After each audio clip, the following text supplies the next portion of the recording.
Seja bem-vindo a mais um estudo da Palavra de Deus, um estudo da cronologia bíblica. Nesse estudo vamos aprender que Guilherme Miller ele acreditava que os 6.000 anos seria em 1843. Os estudos que ele levou, que ele empreendeu, fez com que ele entendesse que em 1843 ou para 1844, não só as 2.300 tardes e manhãs ocorreria, teria fim, como também o sexto milênio, porque a crença do sexto milênio é uma crença que fez parte do movimento milerita e inclusive também do movimento adventista. E com isso, todas as profecias que teriam que se cumprir então até o final do sexto milênio. Não só as 2.300 tardes e manhãs, como também os 1.260 dias, os 1.290 dias e 1.335 também teria que cumprir dentro desse período. Logo, como a profecia da volta de Jesus não ocorreu, a volta de Jesus, embora a data foi outro evento, o início do ministério de Jesus no lugar santíssimo, ou seja, do juízo pré-advento, não foi a volta de Jesus. Então o sexto milênio não terminou. Logo, isso fez com que vários outros, os que continuaram o movimento pós-milerita, que deu início ao movimento adventista, continuassem o estudo da cronologia para entender porque Jesus não voltou nessa data, então o sexto milênio não teria ocorrido. Todo o material que aqui vai estar sendo exposto foram extraídos daqui da Biblioteca Digital Adventista, nesse site aqui que vocês podem consultar e pesquisar vários outros materiais aqui, tanto do movimento milerita, adventista e até os nossos dias, está tudo nessa biblioteca. Inclusive, um dos pioneiros que empreendeu a cronologia após Miller foi John Andrews. Já apresentei aqui um estudo sobre ele, e nesse estudo que foi aqui publicado na revista The Review and Herald, a revista e o Arauto, e aqui, observe, foi dia 21 de 1883, na publicação dessa revista aqui, para vocês quiserem pesquisar. E foi entre aí o mês de agosto, 21 de agosto de 1883. Então foram vários estudos que ele publicou sobre a grande semana de tempo, ou seja, o entendimento de que os 6 dias da criação se refere aos 6.000 anos e o 7º dia de descanso se refere ao 7º milênio no céu. Isso fez parte do estudo dele em 1883, e até a morte de Ellen White em 1915 ela nunca disse que John Andrews estava errado, que ele não deu nenhuma repreensão em relação a isso, porque a própria Ellen White ela falou muito do sexto milênio, conforme vamos ver mais adiante.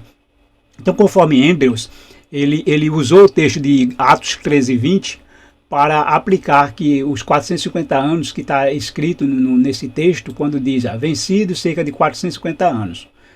Depois disso, lhes deu juízo até o profeta. Observe que o texto ele para em 150 anos, ou seja, até Josué. Depois de Josué, na época dos juízes até Samuel, não se refere a esse período de 450 anos. Então, só que no entendimento dele, na época, isso fez com que ele acreditasse que os 6.000 anos ocorressem no ano justamente que ele escreveu esse artigo, em 1883. Então, com base no entendimento dele, o êxodo ocorreu aqui em 2514, pela cronologia que eu aqui tenho estudado, foi em 2510, então a diferença é muito pouca aqui de 4 anos. 40 anos no deserto e 5 anos de conquista de Josué, e aí mais 450 anos, então teria chegado aqui ao ano 3009 do profeta Samuel. Então foi um período muito longo aí para Samuel surgir. Isso ainda viria Saul, Davi, até chegar em Salomão, e não se atentou para o que está escrito em 1 Reis 6.1. 1 Reis 6.1 eu considero a cereja do bolo da cronologia bíblica. Sem esse texto, nós estaríamos perdidos em relação à cronologia. Porque aí, com esse texto, a gente chega lá de Adão até o 4º ano de Salomão. E a partir de Salomão, a nossa própria cronologia, até secular, arqueologia, comprova de que Salomão viveu aí num período, a grosso modo, aí de uma média de 1.000 anos antes de Cristo, não mais nem menos, Embora eles chegam a datar aí entre 1966 a 1970, esse 4º ano de Salomão, ou o período aí do primeiro templo, entre a construção e a inauguração. daria em torno de 970. E com isso, né, existe essa diferença. E essa diferença fez com que ele também disse o seguinte, que levasse ao erro, né, fez com que ele levasse ao erro aqui do cálculo do sexto milênio. Quando ele diz, né, no texto, a morte de Estevão e o início da primeira perseguição são colocados por cronologistas eminentes no ano 34, ou 41, ou 4154, né, AM, ou desde a criação. No ano seguinte, Saulo se converteu. No ano secular aqui, né, ano DC, depois de Cristo, está correto, inclusive até a morte de Cristo. Mas no ano AM, depois de Adão, se estendeu muito, porque ele acreditou que Jesus morreu no ano 4151 depois da criação, ou depois de Adão. Então, se Jesus morreu no ano 4151, logo Jesus teria nascido no ano 4117. E como eles acreditavam que os 4.000 anos foi de Adão até o nascimento de Jesus, né, e não até a sua morte, logo, para John Andrews, os 6.000 anos teriam terminado em 1883. Foi justamente nesse ano que ele escreveu esse artigo, né? Você observa aqui, 1883. Foi o ano desse artigo.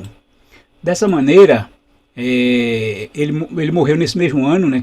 Salvo engano, ele morreu em 1883, e nesse mesmo ano que ele acreditava que o sexto milênio terminava. Mas Ellen White sobreviveu, digamos assim, ao 1883, né? Ou seja, Ellen White ainda também ela se empreendeu ao estudo da cronologia. Um pastor, Warren John, ele fez um levantamento sobre Ellen White e a cronologia bíblica, para entender tudo que Ellen White escreveu sobre cronologia. E ele chegou à conclusão de que Ellen White ele tinha 1.200 livros de autores não adventistas em sua biblioteca, em 1915. Vários eram inteiramente dedicados à cronologia e outros continham discussões sobre cronologia. Então, Ellen White, como uma profetisa inspirada por Deus, ela não foi atrás de conhecimento humanos para escrever. Tudo que ela escreveu foi com base no que Deus mostrar ou revelada para ela. Mas, no entanto, quando se trata de cronologia, ela fez um estudo acurado sobre a cronologia, porque Deus já tinha guiado outras pessoas a esse estudo. Então, Deus guiou Ellen White ao que já tinha sido publicado daquilo que estava correto, né? Embora houve muitas, cerca de 120 cronologias na época dela. Mas Deus a guiou para que aquela que estava de acordo com a Bíblia, né, ou mais de acordo com a Bíblia, que foi a cronologia de James Ussher, do arcebispo anglicano James Ussher. Embora que o próprio filho dela, mais tarde, disse que a sua mãe, né, ele diz o seguinte: quanto aos escritos de mamãe, seu uso como autoridade em pontos de história e cronologia, mamãe nunca teve o desejo que nossos irmãos os tratassem como autoridade em relação a detalhes da história ou datas históricas. Isso é a opinião dele, né? Não é, na verdade, digamos assim, a opinião da própria Ellen White. Se fosse assim, né, sob essa ótica, Ellen White não era uma autoridade também para falar em medicina, farmacologia, nutrição, assistência médica, psicologia, desenvolvimento infantil ou educação.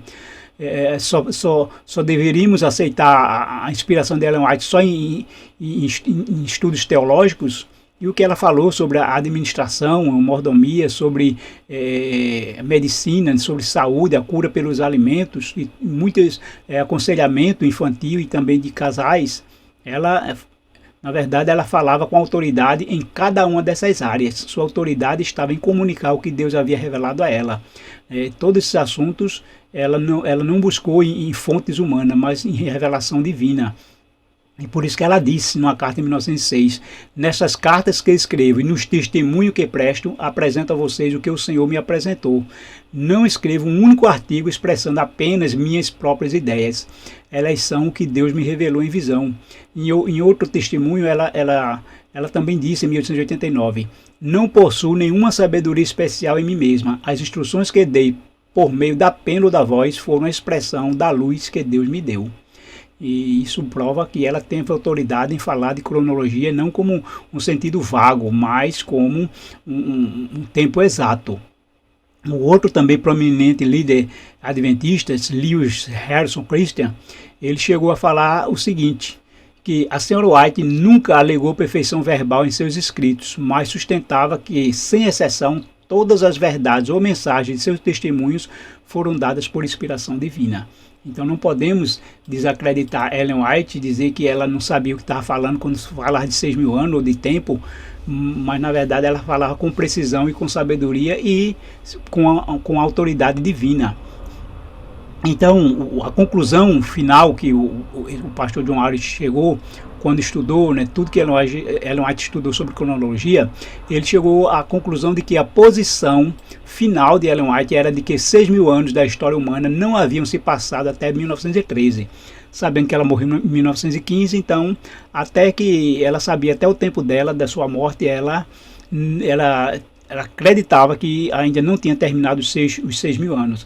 Isso porque, como eu disse, né, os 6.000 anos fazia parte, né, do movimento milerita e também adventista, e baseado na Bíblia, até mesmo no conceito que Andrews usa, né, de 1 Pedro 3,8, de que um dia para Deus é como 1.000 anos. Então, na criação, Deus estipulou ali o tempo que duraria o grande conflito. Como foi seis dias da criação, de trabalho e suor, digamos assim, seria 6.000 anos também de labuta, dor, sofrimento, luto, tristeza, choro nesse mundo, mas o 7º milênio de descanso no céu. Por isso que o tema de Andrews foi a grande semana de tempo, né? 6.000 anos na terra e o 7º milênio no céu. E dessa maneira os 6.000 anos foi sempre fundamental entender que ao ocorrer os 6.000 anos, também ocorreria o fim do grande conflito na Terra. E isso Ellen White deixou bem claro em seus escritos, principalmente no livro Grande Conflito, né, que já fez parte de um outro estudo nosso aqui.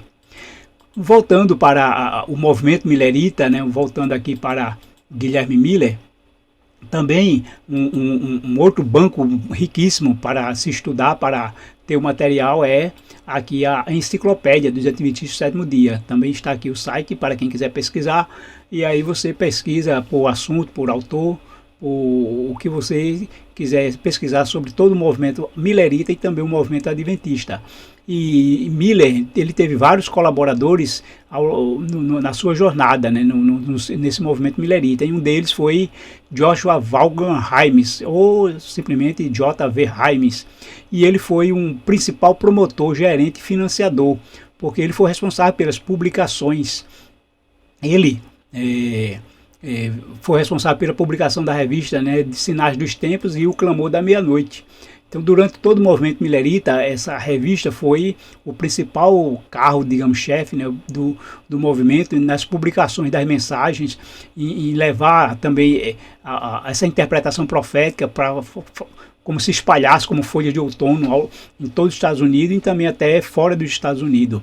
E quando chegou o verão de 1844, quando eles dataram, né, 22 de outubro de 1844, então houve essa publicação do Clamor da Meia-Noite, ou seja, aí vem o noivo de meia-noite para anunciar o dia da volta de Jesus, que seria 22 de outubro de 1844. Um outro colaborador foi Samuel Snow. Samuel Snow, ele fez uma diferença justamente nos cálculos. Observe que quando Miller, o movimento milerita, começou a pregar, ele acreditava que Jesus viria entre a primavera de 1843 até a primavera de 1844. Isso, ou seja, entre 21 de março de 1843 e 21 de março de 1844. Mesmo assim, ele ainda trabalhava com a hipótese de que poderia estar errado, poderia haver aí algum erro no cálculo. E com isso, quando chegou 21 a primavera, 21 de março de 1843, e aí, né, criou aquela expectativa, o tempo foi passando, o ano foi passando, terminou a primavera de 1844 e Jesus não veio. Mas não houve aquele grande desapontamento como em 22 de outubro, isso porque ele já trabalhou com uma certa margem de erro, e mesmo assim ele chegou a estudar ainda um pouco sobre o 7º mês, que Samuel Snow justamente passou a estudar e entender que Jesus, que a data certa da volta de Jesus estaria ligada aí ao 7º mês, no toque da trombeta, entre o toque da trombeta e o dia da expiação, o Yom Kippur. E com isso, né, quando foi para o texto de 2.300 de manhã, o santuário seria purificado, então ele entendeu a purificação como o dia da expiação. E aí logo veio a questão do 7º mês, que seria no dia... Então, pelo cálculo que ele usou e o calendário, com base no calendário caraíta, né, que era um calendário dos judeus, que ainda datava conforme os textos lá do Pentateuco e não mais pelo calendário judaico, né? Porque o calendário judaico até hoje, ele na verdade foi criado em torno do século II, para o Rileu II, ou seja, lá por volta do ano 243. Então foi muito posterior. Então esse calendário ele não existia na época de Cristo, da morte de Cristo. Esse calendário judaico, nele o dia 14 de Nisan não é no ano 31, e sim no ano 33, conforme vamos ver aqui no estudo de Miller. E com isso, né, esse calendário não expressava a realidade da época da morte de Cristo, que ele foi criado 200 anos depois. Mas, então por isso que Samuel Snow ele se dirigiu ao calendário caraíta, né, uma ramificação lá dos judeus, que ainda datava o tempo com base lá na cevada, na lua nova, e com base nesse calendário caraíta, o dia 10 de outubro, né, ou seja, 10 de outubro não, o dia 10 do sétimo mês seria em 22 de outubro de 1844, então na sua época. Logo, né, com isso aí ele foi tomando, vamos dizer, foi se espalhando. A princípio que Guilherme Miller ficou meio reticente, mas depois ele despertou e entendeu que Snow estaria certo. E aí então reanimou o movimento para 22 de outubro, e aí vamos dizer assim, na expressão popular, né, pegou fogo, o movimento pegou fogo outra vez, para proclamar que Jesus viria em 22 de outubro de 1844. Mas por que não 22 de outubro de 1843? Porque nesse estudo, né, se concluiu que Miller ele não levou em conta que o calendário ele não tem o ano zero. Mas no estudo de Miller, do ano 1 a.C., ele calculou o ano zero e depois o ano 1 depois de Cristo. Com isso, ele chegou à data de 1843. Mas, revendo a data e chegando à conclusão de que não tinha um ano zero no calendário, porque se tivesse um ano zero, justamente o que é que Miller fez, né? Do ano zero, o ponto de partida foi o ano 457, né, o sétimo ano de Artaxerxes. Com base no ano zero, então, teria 457 a.C. E aí, somando 1843 ao ano 457, teria então 2300, que é a profecia das 2300 tardes de manhã, então terminaria em 1843. Mas, levando em conta que no calendário não existe o ano zero, então eu tenho que datar a partir do ano 1. Então, quando eu dato o ano 1, então entre o ano 1 e o ano 457, eu tenho 456 anos. Para completar as 2.300 tardes de manhãs, então isso completaria em 1844 e não 1843, quando eu justamente calculo sem o ano zero. Aí isso então deu realmente mais um ânimo de entender que realmente houve um erro de cálculo de Miller, e a data de 1844 passou a ainda ser mais aceita. Então, observe que essa profecia, o início dela é incontestável, né, e até inquestionável, porque o ano 457 foi o sétimo ano de Artaxerxes I, conforme Esdras, lá em Esdras 6, 14 e 17, que deixa claro que foi no sétimo ano de Artaxerxes que ele recebeu o decreto de Artaxerxes para a reconstrução de Jerusalém. Então não tem como, uma data inquestionável, porque se for mexer aqui em 457, vai mexer em toda a profecia, em toda a cronologia, em toda a história, e essa data realmente ela é uma data bem fixada, não tem como questionar, é irrefutável. Logo, se ela é irrefutável no início, então o cumprimento dela é preciso no final, não tem como não ser diferente de que a profecia terminaria realmente em 1844, aí não há dúvida, né? Mas, no entanto, né, as outras profecias podem ser questionadas, como vou descrever mais adiante, né? Ou seja, alguns cálculos são questionáveis, mas em relação à profecia das 2.300 tardes, não.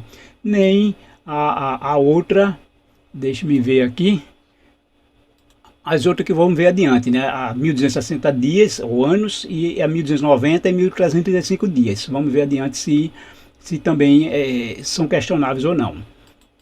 Mas, dentro dos estudos de Miller e o que foi publicado, né, por J.V. Himes, está aí o diagrama profético. Nesse diagrama, né, baseado aí nos cálculos, ele foi publicado aí esse diagrama com base no estudo de Miller. E nesse diagrama a gente vê alguns anos que ele estudou, e ele queria provar como se fosse olha, a Bíblia fala das 2.300 tardes e manhãs, tá, correto, começou em 1857, em 457, ele aqui ainda usou o cálculo de 1843. Mas ele queria usar como se fosse uma segunda testemunha, baseado em Levítico 26, de que haveria 7 anos, 7 tempos de castigo. Esses 7 tempos seria justamente 2.520 anos, né? 7 vezes 360, 2.520. E ele datou isso com a prisão de Manassés, datando a partir de 677. Só que esse ano ele abrange o período de Manassés, mas não tem como a gente realmente ter certeza ou afirmar de que Manassés foi preso pelos assírios nesse ano, né? Nem a cronologia assíria ela é precisa. Então é algo que não tem realmente como ter uma base bíblica, não tem como ter até nenhuma firmeza cronológica ou arqueológica ou histórica. Mas por isso que isso aqui ficou, depois vamos dizer assim, Ellen White nem considerou isso, nem nunca isso aqui foi levado adiante, né, sobre essa questão, entendendo como se Levítico 26, de 7 tempos de castigo, né, fosse considerado nesse período 2520. Mas ele aqui datou o ano 538 como o início dos 1.260 anos, o ano 457 como o início das 2.300 tardes de manhãs, e foi fazendo aqui outros cálculos, só que entendo o detalhe, né? Miller ele calculou do início ao fim das 2.300 tardes de manhãs. Ele ainda não tinha desenvolvido o estudo, não foi ele que desenvolveu o estudo das 490 semanas de Daniel, ou seja, né, os 490 anos que iria até Estevão. Você observa que não faz parte do estudo dele. Esses 490 anos aqui que ele usa aqui é 490 depois de Cristo, quando ele entendeu aqui que teria que se firmado os 10 reinos bárbaros, que os que atacaram Roma, na verdade, foram mais de 10. Mas depois um foi vencendo o outro, ou se unindo ao outro, e no final ficaram 4. Ele disse que ficaram os 10 reinos, que representam os 10 dedos dos pés, ou os 10 chifres da besta. Que depois cai 3, né? E um que se levanta substitui os 3. E então os anos aqui de estudo dele, 508, 538, nós vamos ver mais também um pouquinho mais adiante, e os 1.260 anos. Está dentro do estudo que ele desenvolveu, né, nesse diagrama, esses anos que fez parte aqui do estudo dele. Então isso chama um diagrama profético, que para justamente ajudar a espalhar a mensagem, publicado, né, nas publicações aí de J.V. Himes. E nesse estudo ele procura analisar e incluir todos os cálculos possíveis para comprovar de que ele estava baseado aqui na Bíblia. Esse 1299 se refere aí ao período do Império Maometano, muçulmano, e depois o maometano, né, o turco-otomano, mostrando algumas profecias aí para sempre reforçar o cálculo dele, né? Inclusive quando ele usa os 1290 dias de Daniel, e 45 depois seria 1335, tudo concluindo em 1843, porque também ele acreditava que nesse ano não só ocorria o final das 2.300 tardes e manhãs, como o final do 6º milênio. Uma outra publicação também muito importante e fundamental foi essa, e mais uma vez eu reforço que essa publicação ela foi extraída dessa biblioteca, né? A Biblioteca Adventista. Faz parte aqui desse, se você pesquisar aí cronologia, 6.000 anos, Miller, você vai encontrar esse material também muito importante, é muito riquíssimo, porque aqui em termos de gráfico, né, teve os colaboradores de Miller, né? E Miller tinha a mensagem e eles, né, desenhava, eles criavam aqui os gráficos, e aí J.V. Himes era o responsável pela publicação, ele investia aí na publicação. Então ele teve colaboradores que o auxiliaram aqui na criação desse gráfico. E aqui é justamente o que Miller estudou, né? O levantamento de Miller sobre as datações. É justamente aqui que nós vamos entender como ele datou alguns eventos cronológicos, como por exemplo aqui, nessa parte aqui do Êxodo, 2554, mas aqui foi com os 40 anos depois. Se eu pegar 2.554 menos 40, a data do êxodo é a mesma que eles têm entendido aí, que também Andrews, né? Andrews também datou essa mesma data, 2.514. Isso porque, né, é uma diferença de 5 anos com Abraão, com 75 anos, quando na verdade nós já que demonstramos que o chamado de Abraão tem que ser calculado ele com 70 anos. 75 ele saiu de Arã, mas 70 anos ele recebeu o chamado em Ur dos Caldeus. Então dá essa diferençazinha aqui. Mas aí, continuando a análise desse gráfico que ele empreendeu, nós vamos ainda ver o seguinte, que ele fez aqui um levantamento, né, do ano 677 para entender que nesse ano foi o período quando Manassés foi preso, levado para ir para a Babilônia, e a partir daí ele calculou 2.520 anos para chegar a 1843, né, mas esse estudo não foi adiante, né, o que realmente prevaleceu foi 2.300 tardes e manhãs. E ainda nesse gráfico podemos ainda extrair dele o seguinte, observe aqui que eu vou ampliar na próxima página os 1843 que ele entendia que ocorreu aqui o sexto milênio, está vendo, 6.000 anos em 1843. Com isso, também ele datou a morte de Cristo aqui. Vamos ampliar aqui no próximo gráfico, olha. Então, quando pelos cálculos dele, né, os 6.000 anos, o sexto milênio, aqui 6.000 anos, terminaria em 1843. Então, quando ele baseou a volta de Jesus, não foi somente com o final das 2.300 tardes e manhãs, e sim também com o final dos 6.000 anos. Isso é fundamental entender isso, para que a gente entenda de uma vez por todas que os 6.000 anos fez parte e faz parte do movimento milerita e o movimento adventista. Precisamos entender que isso foi fundamental até para não só Andrew, como Ellen White e vários outros estudiosos. Se você pesquisar lá na enciclopédia, na Biblioteca Adventista, vai ver que esse assunto da cronologia do sexto milênio ele está presente em vários estudos, vários artigos, vários pastores fazem esse estudo, né? Só os pastores hoje modernos é que não querem aceitar e até eu diria assim, demonizar a questão dos 6.000 anos, porque alega que é falácia, é teoria, é heresia, e a gente não devia estar falando sobre isso, mas não é verdade. Quando a gente vai pesquisar a fundo, vai entender que isso fez parte do conhecimento e do movimento adventista. Nesse gráfico, então, Miller coloca aqui a morte de Cristo no ano 33, como eu expliquei, isso com base por causa do calendário judaico, que colocou o dia 14 de Nisan no ano 33. No ano 31 não houve esse 14 de Nisan. O 14 de Nisan no ano 31 teria sido uma quarta-feira e não na sexta. E o dia 14 de Nisan que caiu na sexta foi o ano 33. Mas esse calendário ele foi criado 200 anos depois da morte de Cristo e não era o calendário que vigorava na época da morte de Cristo. Então não era o calendário bíblico. Foi um calendário criado depois para ser um calendário permanente para os judeus, espalhado, né, e dispersado pelo mundo inteiro.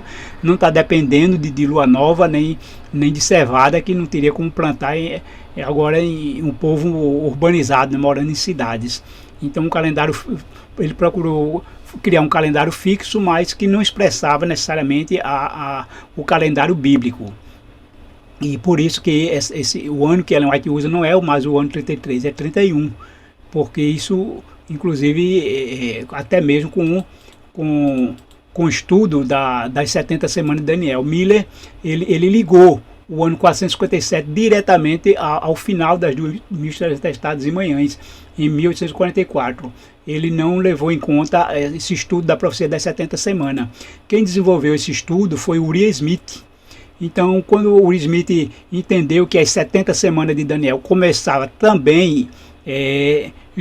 era o início também, junto com a profecia das 2.300 tardes e manhãs, porque o texto de Daniel diz, né, que 70 semanas estão determinadas sobre o teu povo, e esse texto determinado quer dizer separada. Se é separada, teria que ser separada em um período maior, e entendeu que também, porque o mesmo texto que diz, né, quando da saída da ordem para restaurar e edificar Jerusalém, dava início à profecia das 2.300 tardes e manhãs, assim como também foi o marco inicial para a profecia das 2.300 tardes, foi também a profecia das 70 semanas.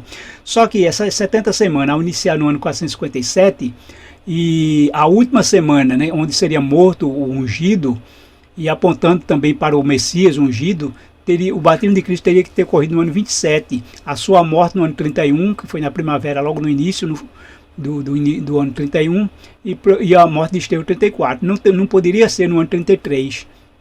Porque se fosse no ano 33, então não encaixaria essa profecia das 70 semanas, e se fosse contar a partir de 33, então iria o final da profecia das 2.300 manhãs iria também lá para 1847, mas aí não teria como remarcar o marco inicial, né, que é o 7º ano de Artaxerxes. Isso aqui é um ponto fixo, inclusive baseado aí em astronomia, em cálculo astronômico por Ptolomeu, né, o cânone de Ptolomeu, e não teria como alterar esse marco aqui para adaptar ao calendário judaico. Então o ponto inicial determinou todo o tempo restante, né? ou seja, toda a linha do tempo que iria até 1844. Logo, não há dúvida de que a morte de Cristo ocorreu no ano 31 e não no ano 33. O próprio Ellen White, então, quando ela escreve justamente com base nessa data, né? Quando diz que no ano 31 de nossa era, ou seja, na metade da semana da profecia de Daniel, né? Da última semana, e na metade dessa semana, que ela coloca aqui bem claro que foi o ano 31, veja que ela não usa o ano 33, embora tanto Guilherme Miller como John Endel poderia ter acreditado que ainda era o ano 33, mas foi no ano 31, e ela, justamente como eu disse, né, sob a iluminação e inspiração de Deus, foi guiada a entender que foi no ano 31 que Jesus morreu. E nesse ano completou então 4.000 anos que havia apontado para o Cordeiro de Deus desde a primeira morte do Cordeiro, que foi com a queda de Adão lá no Éden. Então 4.000 anos aponta da queda de Adão para a morte de Cristo no ano 31. E isso Ellen White usou não só com sabedoria, não só com precisão, mas com autoridade divina, e é inquestionável esse ano, assim como também é inquestionável o início do 7º ano de Artaxerxes 457, né? São datas realmente inquestionáveis, não tem como mudar essa data, porque realmente se torna uma data bem marcada, e o cumprimento profético então se torna preciso. Mas para Guilherme Miller, né, observe que outra questão aqui é que, como o êxodo foi em 2514, então a entrada em Canaã teria sido 40 anos depois, em 2554. Mas ele usa o mesmo texto de Juízes, né, de Endel, né, no período dos Juízes, e do êxodo ao período dos Juízes, no cálculo de Miller, que dá em torno de 513 anos. E com isso, por isso que no gráfico aqui, ó, mostra que no ano aqui de 3.027, depois do ano 3.000, ele diz aqui, fim dos juízes, ou seja, com Samuel. Então ele coloca o fim dos juízes com Samuel aqui no ano 3.027. Entenderam? E observe que, usando essa datação de Miller, é diferente, né, do que nós sabemos, do êxodo. Então, com isso, do êxodo ao primeiro templo, pelo cálculo de Miller, foram 621 anos. Mas a Bíblia, em 1 Reis 6.1, diz que foi só 480 anos, e não 621. Então, isso fez com que Miller acreditasse que o 6º milênio ocorreria em 1843. Porque, primeiro, né, ele baseava de que os 4.000 anos se completou no nascimento de Cristo. Olha, como Cristo morreu aqui no ano 33 de nossa era, que correspondia ao ano aqui 4.190. 4.190 depois da criação, né, ou depois de Cristo. Logo, o nascimento dele ocorreu aí no ano 4.157. A morte de Cristo aí se deu quando ele, no ano que ele ia fazer 34 anos, ou seja, Jesus morreu com 33 anos e meio, né? Então, observe o cálculo aqui. Nesse cálculo aqui, ó. Se Jesus morreu no ano 4.190, menos os 33, que ele morreu com 33 anos, então Jesus teria nascido no ano 4.157. Se você pega 4.157 e somar com 1.843, observa, quanto é que vai dar? 6.000. Então está aqui os 6.000 que Miller acreditava que terminaria em 1843. Logo seria o fim do mundo também para ele, né? Porque a crença dos 6.000 anos, assim como os 6 dias da criação, fazia parte também do estudo dele. Não era só o final das 2.300 manhãs, mas o final também do sexto milênio. Esse gráfico de Miller, então, também desenha aí os períodos das outras profecias. Aqui, nessa parte aqui, temos aqui o ano 508 e também o ano 538. Aqui em cima, as 2.300 tardes e manhãs vem lá do ano 457, percorrendo até 1843. E dentro desse período maior tá as outras profecias menores que ele colocou, né, ou até encaixou. E temos aqui a profecia das 1.260 dias ou ano, né, o período que diz justamente da supremacia papal, conforme está aí no texto de Daniel 7:25, também se repete esse período aí em Daniel 12 e Apocalipse, né? E esse período ele começou em 538, essa profecia, porque aqui em 1798 ocorreu o aprisionamento do Papa Pio XI e pelo general, né, de Napoleão Berthier. Ele entrou em Roma no dia...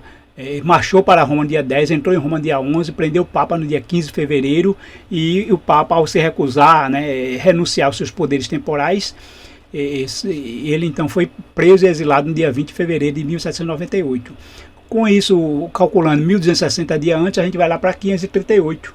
E o que ocorreu em 538?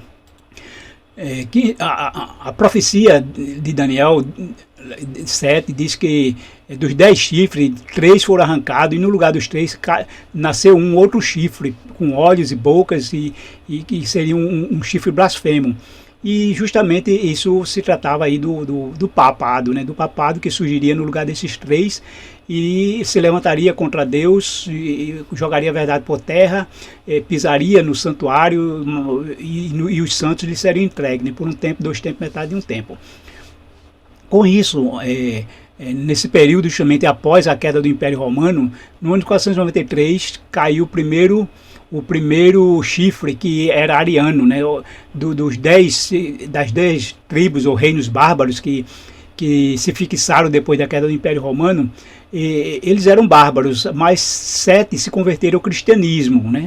Adotaram o catolicismo, mesmo ainda com suas crenças pagãs, mas 3 rivalizavam com a igreja, porque a crença ariana não aceitava a divindade de Cristo. Se Cristo não era divino, então não precisava ter igreja.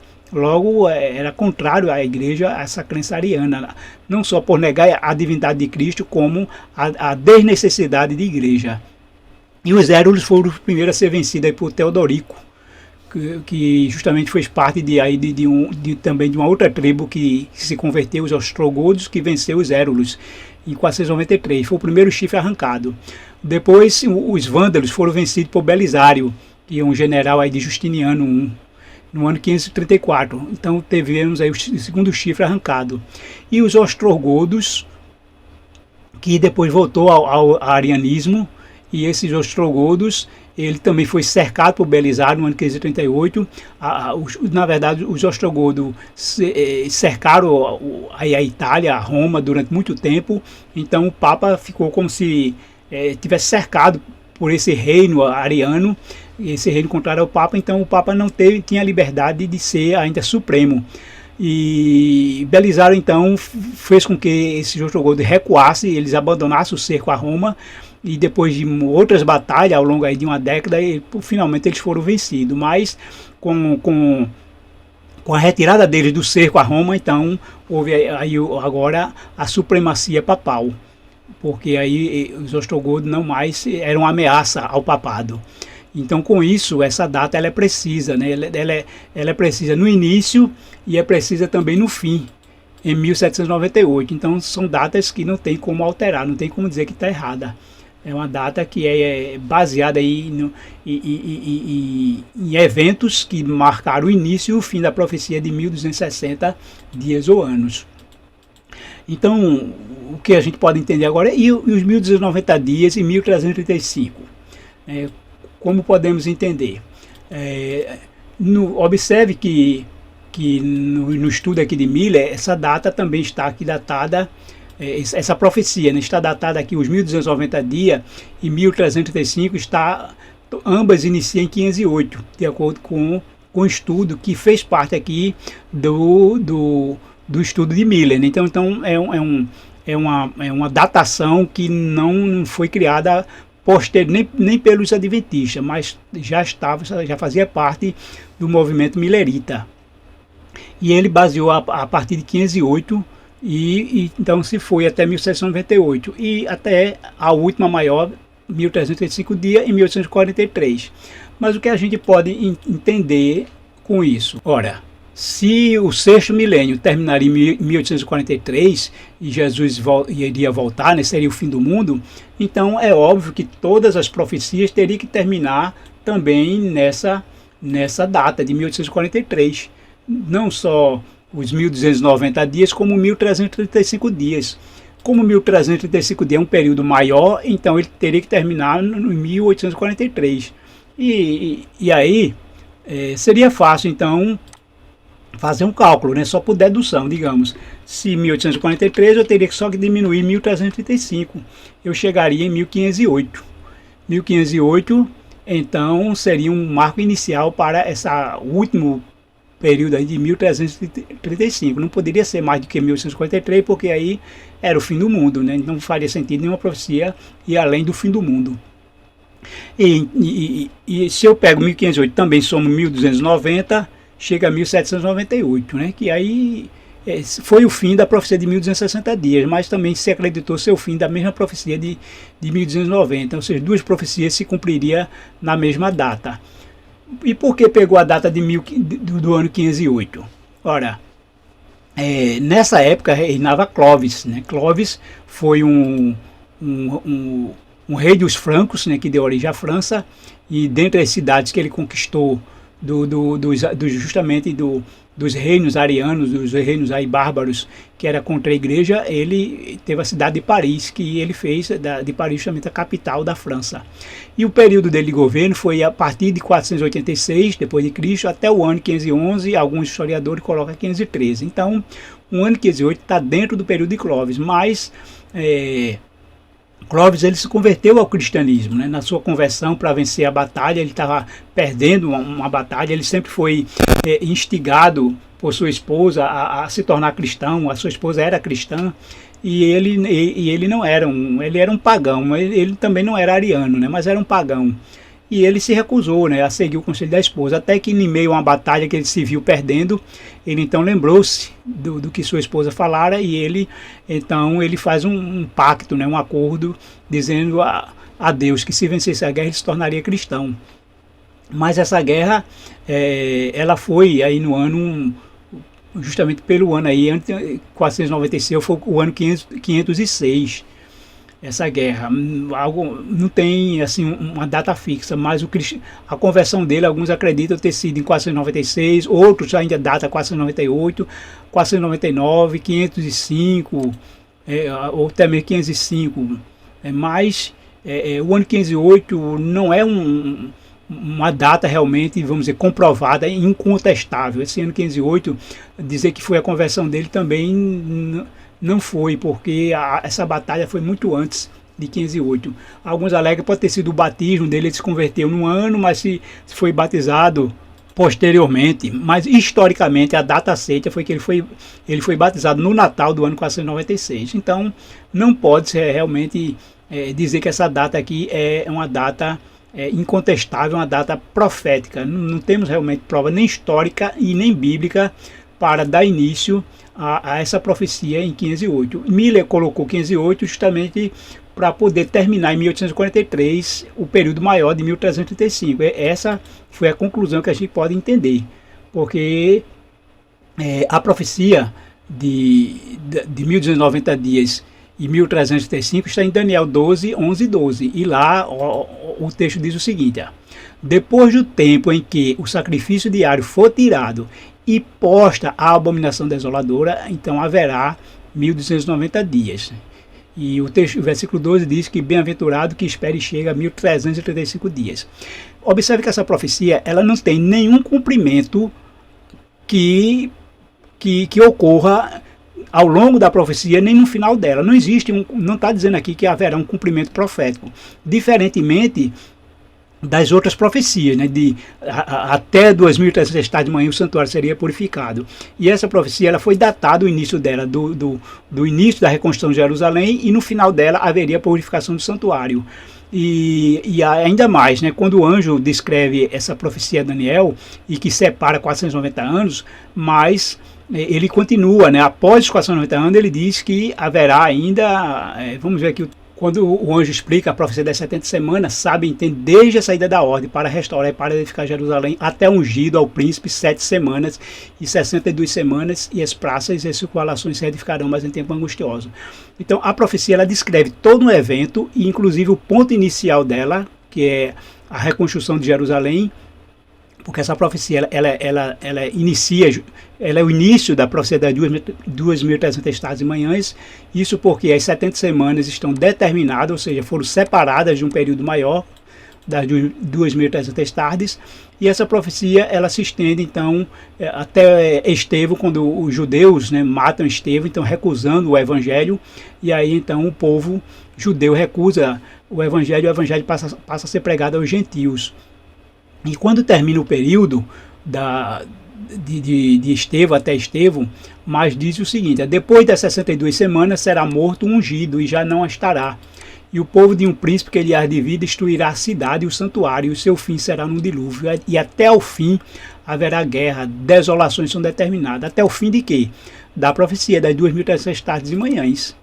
Porque aqui, mesmo quando terminasse a profecia dos 490 anos, mas a profecia das 2.300 tardes e manhãs justamente continuaria.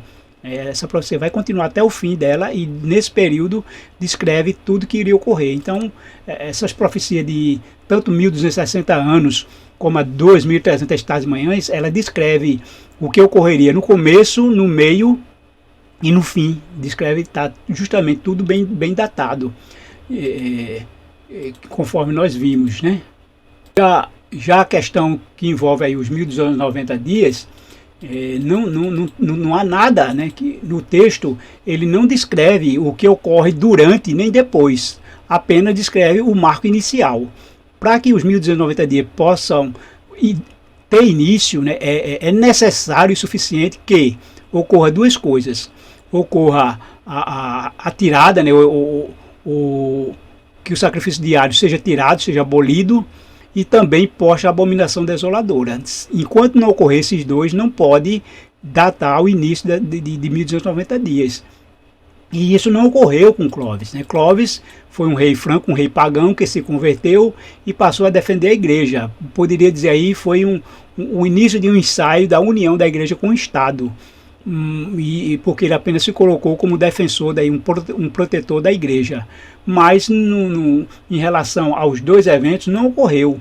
Se entender que a abominação desoladora é a união da igreja com o Estado, mas não foi tirado o sacrifício diário.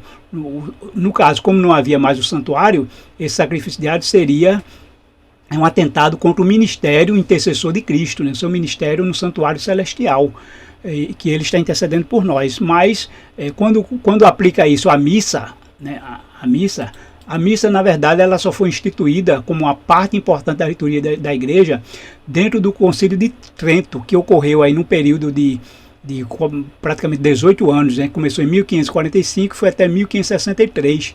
E no ano 1551, dentro do Concílio de Trento, é que a missa foi instituída como parte da liturgia. E a missa torna os pários sacerdotes intermediador entre Deus e os homens, e poderia dizer que então que eles aboliram o sacrifício diário, mas isso ocorreu, você observa aí, praticamente 1000 anos depois, cerca de 1000 anos depois de Clovis. Então não teria como aplicar, dizer que seria uma profecia progressiva. Essa profecia de 1290 dias, ela não é progressiva, porque ela não tem eventos que descrevem o que ocorreria ao longo dela. Não tem, diferente das outras, né? As outras têm.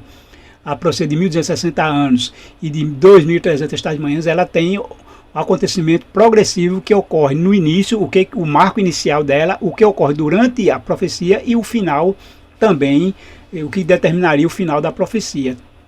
Mas quando se trata aqui dessas profecias aqui de 1290 dias, 1305 dias, não pode adotar o sistema progressivo de cumprimento progressivo dessa profecia. Logo, precisaria, né, como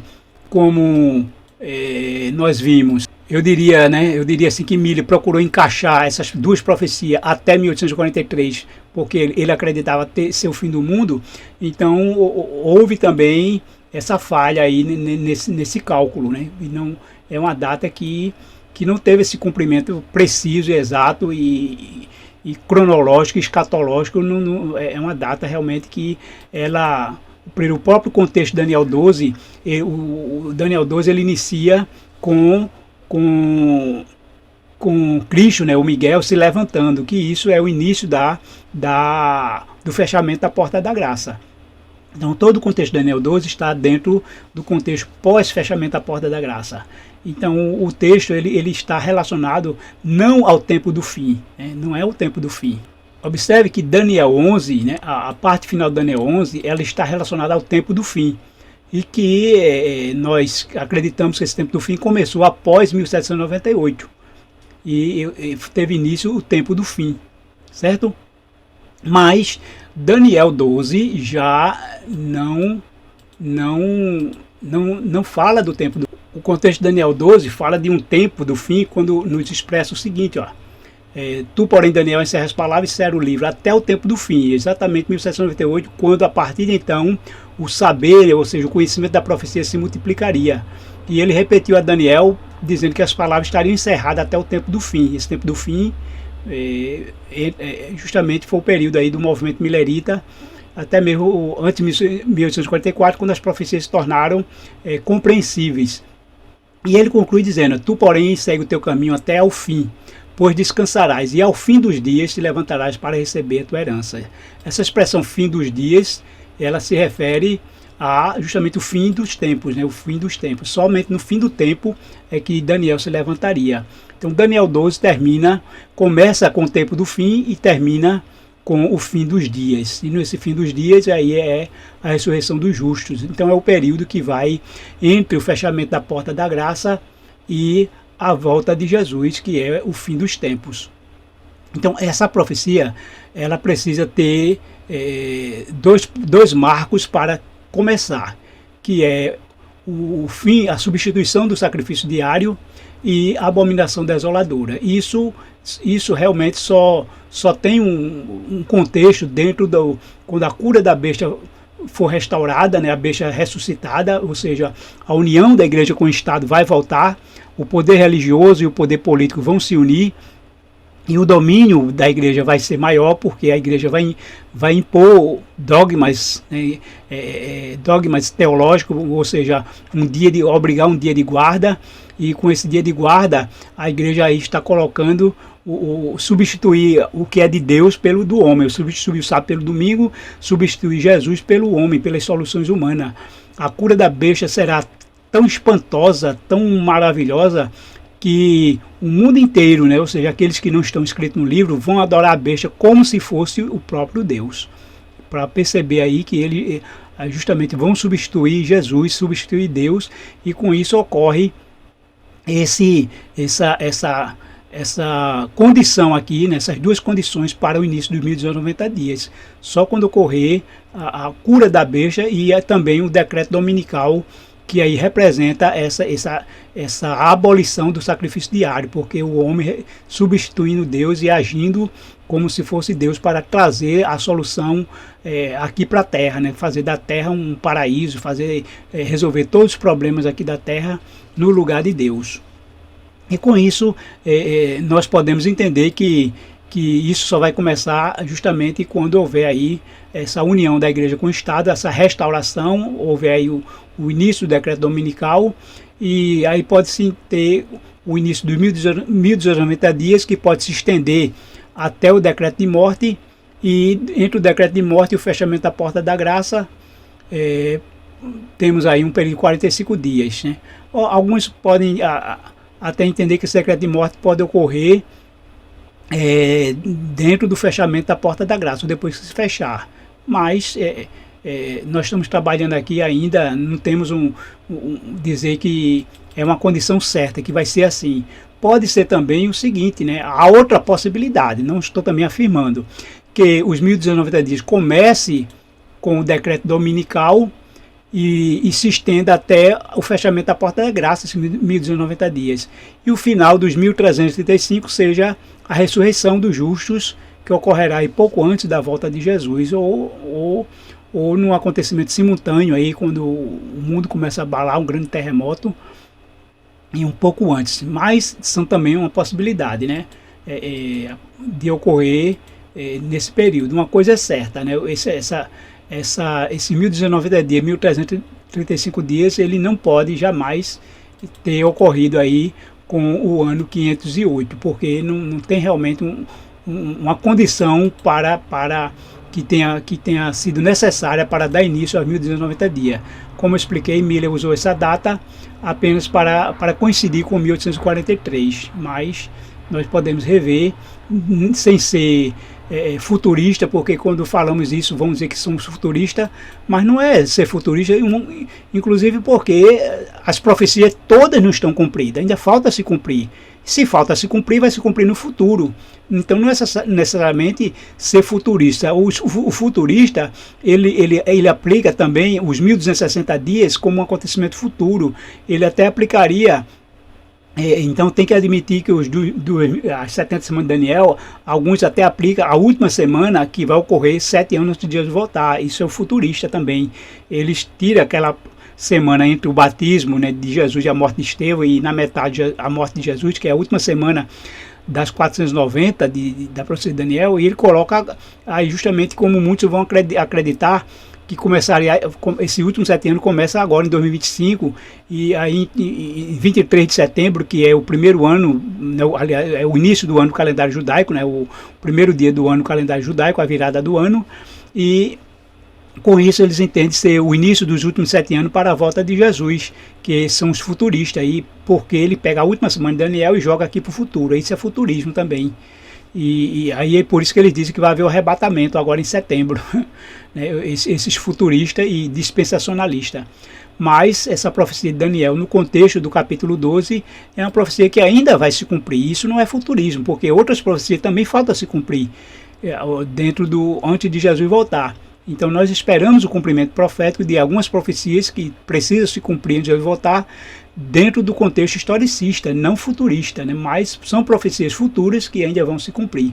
Então esse é o que nós podemos entender a partir da luz da Bíblia e a partir do que nós vimos no contexto dos estudos de Guilherme Miller, que o movimento millerita acreditava nos 6.000 anos.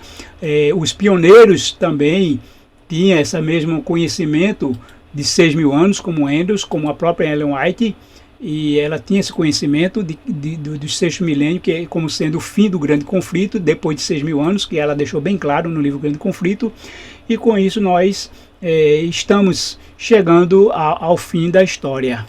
2025 corresponde ao ano 5.995 AM, ou seja, desde a criação, desde Adão. Logo, o sexto milênio ele vai terminar no final do ano 2030. E o final do ano 2030 ocorre entre final de março e abril, né, e começo de abril do ano 2031. Então, somente a partir de 2031, isso, ou seja, para nós aqui do hemisfério sul do Brasil, o outono, mas no hemisfério norte, né, de Israel, dos Estados Unidos, é a primavera. E a primavera ocorre lá entre final de março e começo de abril. E na verdade se estende, né, do dia 21 de março até março, são 3 meses, abril, maio, até 20 de junho, quando começa o inverno. Então é o período da primavera.